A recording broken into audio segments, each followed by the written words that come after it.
When it comes to Far Cry 6, there's a lot to discover. And as I made my previous two videos showcasing essential tips and my best tips for stealth, I discovered some other tips that didn't really fit into either of those videos, but that I still want to share with you. Now, before anyone comes at me in the comments, I don't think these tips are going to blow your mind, and I'm sure some of you will have already learned at least a few of them. But I hope that for some of you, maybe you'll learn a thing or two you didn't already know. So with all that out of the way, I hope you'll join me for 11 tips you might still not know about Far Cry 6.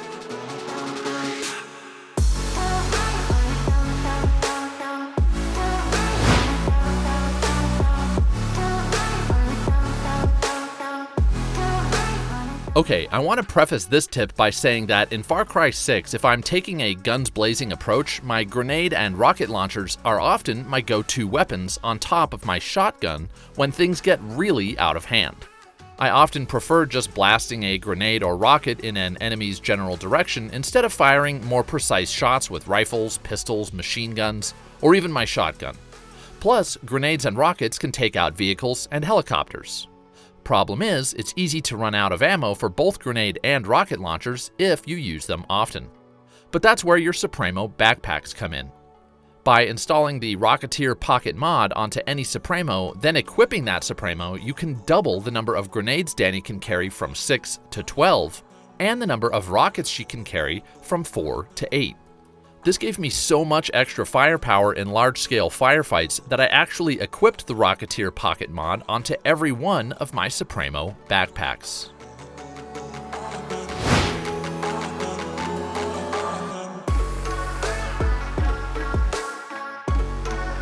Maybe I just suck at using it, but I never really got in the habit of firing off my Phantasma Supremo in Far Cry 6 to unleash poison gas on my enemies. Yeah, it's cool that it locks onto multiple enemies, but still, whenever I used it, it always seemed kind of slow. But then I tried poison grenades. Not the throwable kind, but the kind you fire out of your grenade launcher. These were much faster than the Phantasma, they had great distance, and they gave me much more control over where the poison landed. Next, I feel like Far Cry 6 pushes you early on to use your flamethrower to set flammable poison gas on fire.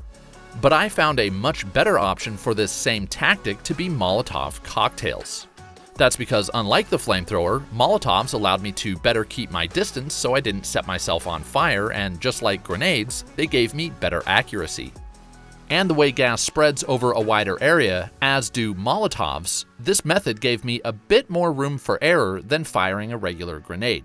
Though don't get me wrong, I still love regular old grenades.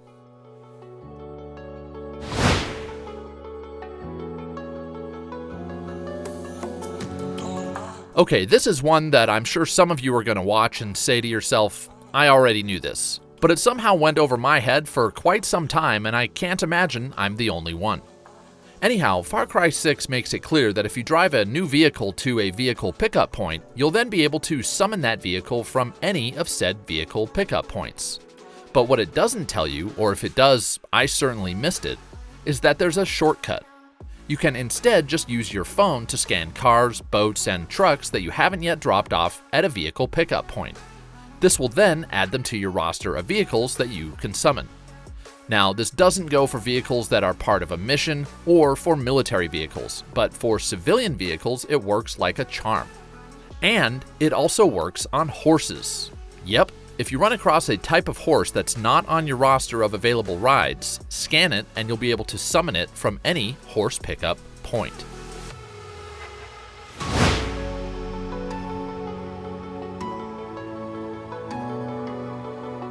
Okay, this one's mostly for fun rather than practicality, or for players who want to get a bit more creative. One thing I noticed pretty early on in my playthrough of Far Cry 6 is that you can release the brakes of parked vehicles. Apparently this was in previous Far Cry games as well, but I somehow don't remember. Anyhow, it took me a while to figure out how to put this to good use in Far Cry 6 because it's not often, if ever, that I found a vehicle that was already parked on a slope. But then it occurred to me that, duh, I could just park one on a slope myself, preferably on a road leading towards an enemy checkpoint, ambush location, or even better, an FND base.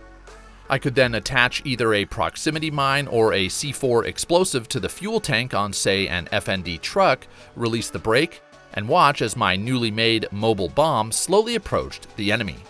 Now, does this work all the time? No. As I said, this honestly isn't very practical, but it is fun, and if you've disabled all the alarms in a given location, it's a nice way to cause some chaos before you go storming in.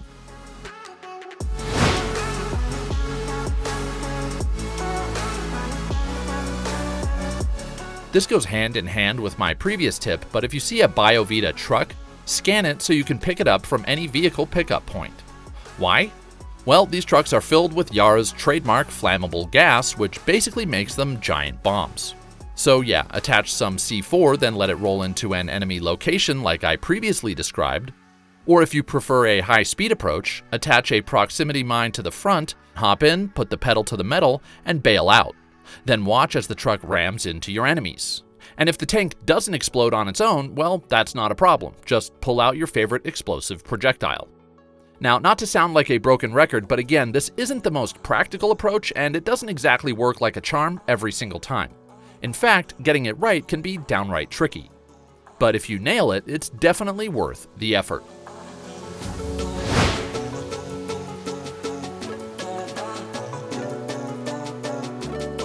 Of all the collectibles in Far Cry 6 that provide useful gear, the ones that I found to be the most scarce are called cryptogramma chests. These are special chests marked with 2 symbols, and in order to open them, you have to locate 2 cryptograms in the nearby vicinity that correspond to those symbols. It sounds complicated, but it basically amounts to a mini scavenger hunt where you have to find 2 sheets of orange paper. But how do you find the cryptogramma chests to begin with? Well, if you just want to know where they're located on your map, I recommend a Google search. But if you want to find them on your own, here are some tips. First off, if you get close to one by pure chance, it'll be marked on your map with this chest and key icon. Second, if you see any of these specific gorilla markings anywhere on Yara, you're close. And lastly, listen for the wind chimes.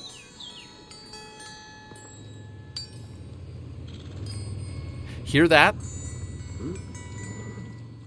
You'll find one of these chiming away right next to every cryptogramma chest, and you can hear them from a short distance away. Okay, so how do you locate the cryptograms you need to open the chest? First off, follow those same gorilla markings I showed earlier. They literally point you in the right direction. However, they can be pretty vague. Thankfully, each cryptogram also has a wind chime hanging nearby, so just follow the noise. That's it. Once you've found both symbols, return to the chest, and whatever's inside is all yours.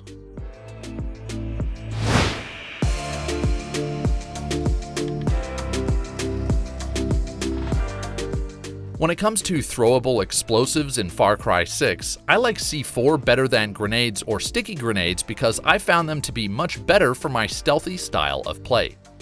Not only can you throw C4 pretty far, but it sticks to any surface, and unlike sticky grenades or claymores, you can detonate C4 whenever you want. You can throw it in the middle of the road and wait for a vehicle to drive over it, or if you get the chance, you can throw it onto an enemy truck being driven into a checkpoint, then blow it up when it's within striking distance of other soldiers. Or you can throw it at a group of enemies, and when the time is right, blow them all up. Now, you might say, why not just use a grenade or rocket launcher for these tactics? Well, I think, and correct me if I'm wrong here, but I think if you blow up C4 from a distance, enemies won't necessarily know where you triggered the explosion from, or that it was even you that triggered it. On the other hand, if you use a grenade or rocket launcher, my guess is you're more likely to blow your cover. Plus, sometimes it's just more fun to set traps as opposed to shooting soldiers as usual.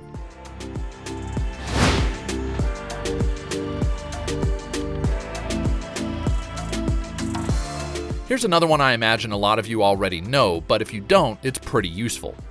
It wasn't until fairly late in my playthrough of Far Cry 6 that I realized I could scan enemies using my phone while gliding into an occupied location using my parachute. This was great for tagging most, if not all, enemies at checkpoints and ambush locations. It also works at FND bases, but since those are much bigger and often feature enemies that hide out in buildings, you often won't be able to scan every soldier on your way down. But it will at least give you a head start.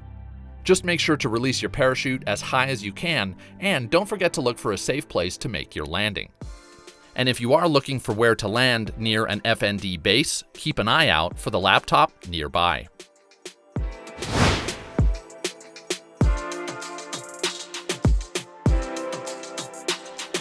It can be pretty annoying when you're flying to a destination and you get targeted by an anti-aircraft cannon. But you actually can fly through restricted airspace. Well, sort of.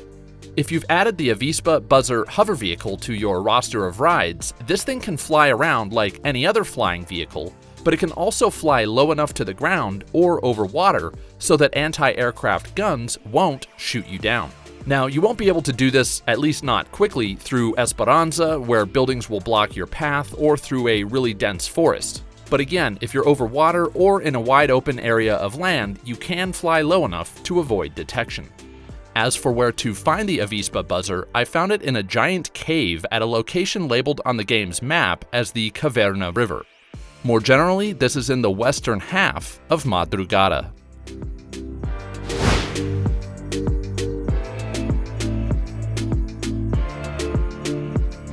At almost, if not every FND base, you'll run across a locked stash room, typically containing an FND cache and maybe even some intel.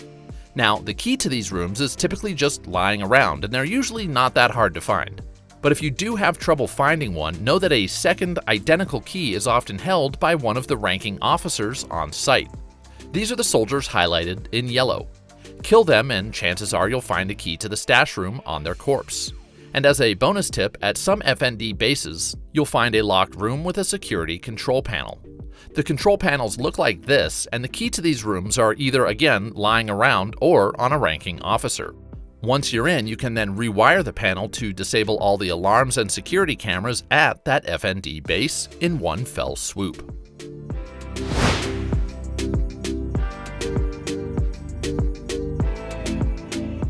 Okay, this one surprised me, and not in a good way.